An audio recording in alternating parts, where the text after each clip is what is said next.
नमस्कार, आप देख रहे हैं न्यूज नेशन। आपके साथ मैं हूं लक्ष्य Sharma. ICC one day world cup का जो रोमांच है पूरी क्रिकेट दुनिया में फैल चुका है। रोमांच चरम पर है। सेमीफाइनल की रेस काफी रोमांचक हो चुकी है। नंबर 1, 2, 3 पर भारत, साउथ अफ्रीका, न्यूजीलैंड काबिज है, लेकिन नंबर 4 की लड़ाई जारी है। पाकिस्तान दावेदार है, ऑस्ट्रेलिया दावेदार है। नीचे से क्या इंग्लैंड वापसी कर पाएगा? तो बहुत सारे जो रोमांच है आपको देखने को मिलेंगे। लेकिन अब खेला जाएगा 28 अक्टूबर को 2 मुकाबले खेले जाएंगे। पहला मुकाबला खेला जाएगा ऑस्ट्रेलिया वर्सेस न्यूजीलैंड के बीच, तो दूसरा मुकाबला खेला जाएगा बांग्लादेश वर्सेस नीदरलैंड के बीच। तो इस रिपोर्ट में हम बात करेंगे पहले मैच की जो सुबह होगा, और ये मैच होगा धर्मशाला में ऑस्ट्रेलिया वर्सेस न्यूजीलैंड के बीच में। तो इस मैच में दोनों टीमों की संभावित प्लेइंग 11 क्या हो सकती है, पिच रिपोर्ट क्या कह रही है, दोनों का हेड टू हेड रिकॉर्ड क्या है, वेदर रिपोर्ट क्या है, सब कुछ आपको बताएंगे। लेकिन सबसे पहले एक बार बातचीत कर लेते हैं दोनों ही टीमों की संभावित प्लेइंग 11 के बारे में।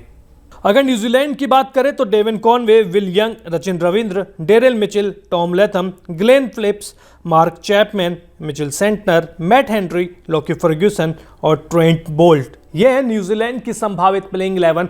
अब अगर ऑस्ट्रेलिया के बारे में बातचीत करें तो David Warner, Mitchell Marsh, Steve Smith, Marcus Labuschagne, Josh Inglis, Glenn Maxwell, Cameron Green, Mitchell Starc, Pat Cummins, Adam Zampa और जोश हेजलवुड।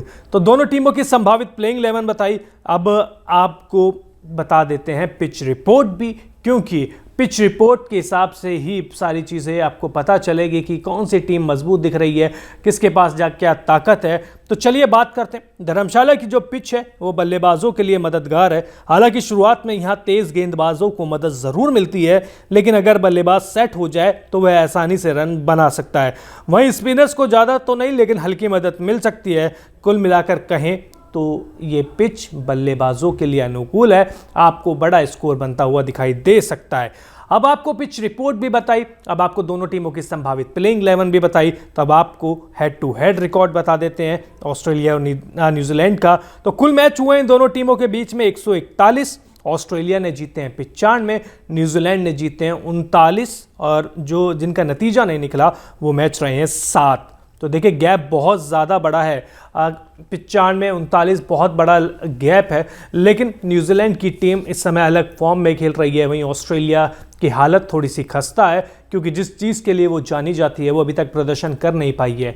तो अब आपको देखिए पिच रिपोर्ट भी बताई, दोनों टीमों की संभावित प्लेइंग 11 भी बताई, हेड टू हेड भी बताया, वेदर भी बता देते हैं। गुड न्यूज़ ये है कि बारिश की कोई प्रेडिक्शन नहीं है। 2 या 3% बारिश की प्रेडिक्शन की गई है, मतलब अगर बारिश आई भी तो बूंदाबांदी होगी, मैच पर कोई असर होगा नहीं। तब आपको ये सारी चीज़ तो हमने बता दी। अब थोड़ी सी चर्चा दोनों टीमों की फॉर्म पर भी कर लेते हैं। तो सबसे पहले बात कर लेते हैं ऑस्ट्रेलिया के बारे में। अब देखिए ऑस्ट्रेलिया जिस तरीके से पिछले 2 मैच में खेला है, श्रीलंका को भी उन्होंने जिस तरीके से हराया है, नीदरलैंड को जिस तरीके से रौंदा है, वहां से उनके जो हौसले हैं वो बुलंद होंगे, काफ़ी बुलंद होंगे ये कह लीजिए, क्योंकि डेविड वार्नर ऊपर से रन बना रहे हैं, 2 शतक लगा चुके हैं। मिचेल मार्श भी अच्छा खेल रहे हैं, उनके बल्ले से भी शतक निकला है। हालांकि नीदरलैंड के खिलाफ वो कुछ नहीं कर पाए थे।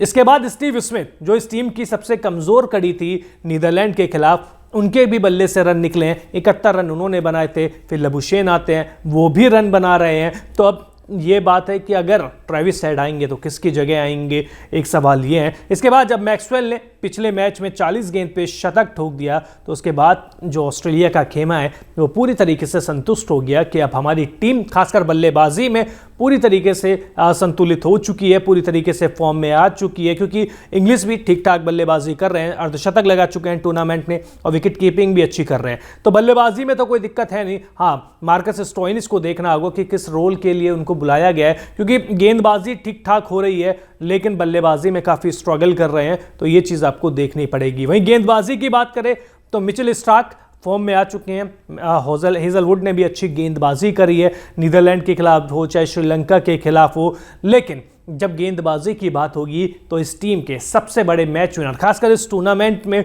उस खिलाड़ी का नाम है एडम जंपा। शुरुआत के 2 मैच में केवल 1 विकेट मिला था, तो इनके ऊपर काफ़ी सवालिया निशान खड़े हो गए थे। बहुत सवाल पूछे जा रहे थे कि क्यों इनको वर्ल्ड कप के लिए लाया गया, इन्हें बाहर कर दीजिए, ये अच्छा प्रदर्शन नहीं कर पा रहे हैं। दूसरी टीमों के गेंदबाज देखिए, वो बहुत अच्छा प्रदर्शन कर रहे हैं, एडम जंपा फॉर्म में नहीं है। अब पिछले 3 मैच में, हर मैच में उन्होंने लिए हैं 4-4 विकेट, मतलब पिछले 3 मैच में इस गेंदबाज के नाम 12 विकेट है, टोटल 13 विकेट हो चुके हैं। और विकेट लेने वाले, जो सबसे ज़्यादा इस टूर्नामेंट में विकेट लेने वाली टैली देखें तो सबसे पहला नाम इन्हीं का आता है। तो अब देखिए, गेंदबाजी तो अच्छी कर रहे हैं, फॉर्म में भी आ चुके हैं, इनको अच्छा खासा सपोर्ट मिल जाता है मैक्सवेल से भी, जो अच्छी फॉर्म में है। गेंदबाजी तो वो पहले भी अच्छी कर ही रहे थे, क्योंकि रन भी नहीं दे रहे हैं, विकेट भी ले रहे हैं, तो ये चीज़ ऑस्ट्रेलिया के लिए अच्छी हो जाती है। अब ऑस्ट्रेलिया के बारे में तो बात कर ली, लेकिन सामने न्यूजीलैंड के बारे में भी बातचीत करना ज़रूरी है,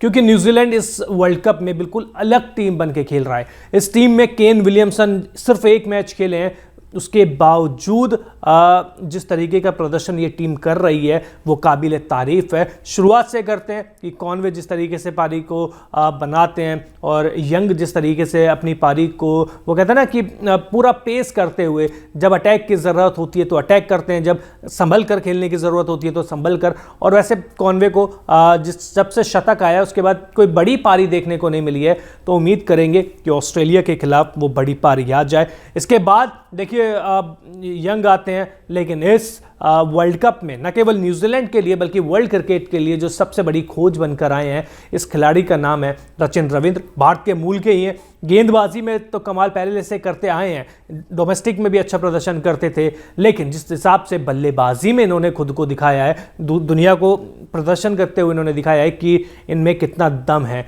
शतक भी लगाए हैं, लगातार अर्धशतक भी लगा रहे हैं, फॉर्म में है। जब अटैक करना होता है तो आगे बढ़ के कब छक्का लगा देंगे किसी को नहीं पता। जब डिफेंस करना होता है तो इतनी सॉलिड तरीके से डिफेंस करेंगे कि एक बार देखने को लगता है कि यार ये बड़ा खिलाड़ी बनने के लिए पूरी तरीके से अग्रसर है। वहीं डैरियल मिचेल, भारत के खिलाफ इन्होंने शतक भी लगाया और कई पारियां अच्छी खेल चुके हैं, और पिछला 1 या 1.5 साल देखें तो लगातार अच्छी फॉर्म में चल रहे हैं। और अच्छी चीज़ क्या है, तो रन तो बना ही रहे हैं, लेकिन जब गेंदबाजी की भी बात आती है तो ये थोड़ी बहुत मीडियम पेस गेंदबाजी भी कर लेते हैं, और ओवरकास्ट कंडीशन हो या तेज़ गेंदबाजों को जहां मदद मिल रही हो वहां पर वो अपनी टीम के लिए 5-7 ओवर निकाल भी सकते हैं।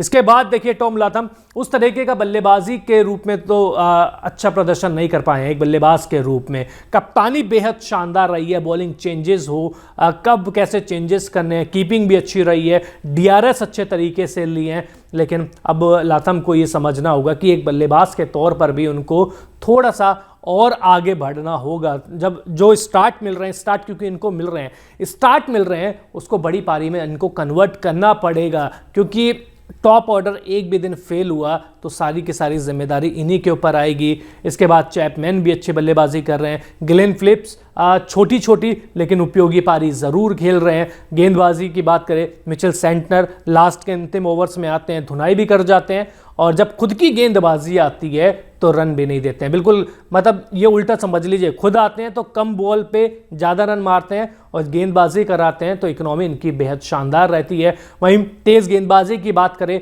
तो ट्रेंट बोल्ट इनके पास है, फर्ग्यूसन इनके पास है, मैट हेनरी इनके पास है, वर्ल्ड क्लास पेस अटैक इनके पास है।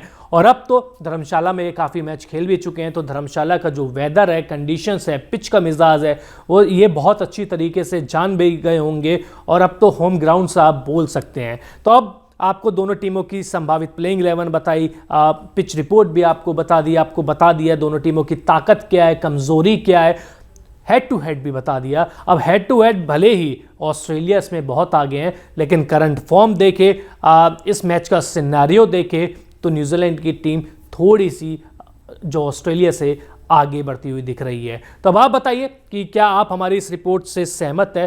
क्या ऑस्ट्रेलिया और न्यूजीलैंड के बीच में कंपैरिजन कर रहे हैं तो न्यूजीलैंड आपको भी मजबूत दिख रही है? वहीं अगर आपने अब तक न्यूज़ नेशन को सब्सक्राइब नहीं किया है तो जल्द से जल्द कर लीजिए, क्योंकि पूरे IPL में आपको ओकिनावा प्रेजेंट्स हिंदुस्तान का सपना वर्ल्ड कप अपना एसोसिएशन विद प्रिंगल आपको देखने को मिलेगा। बहुत बहुत शुक्रिया आपका।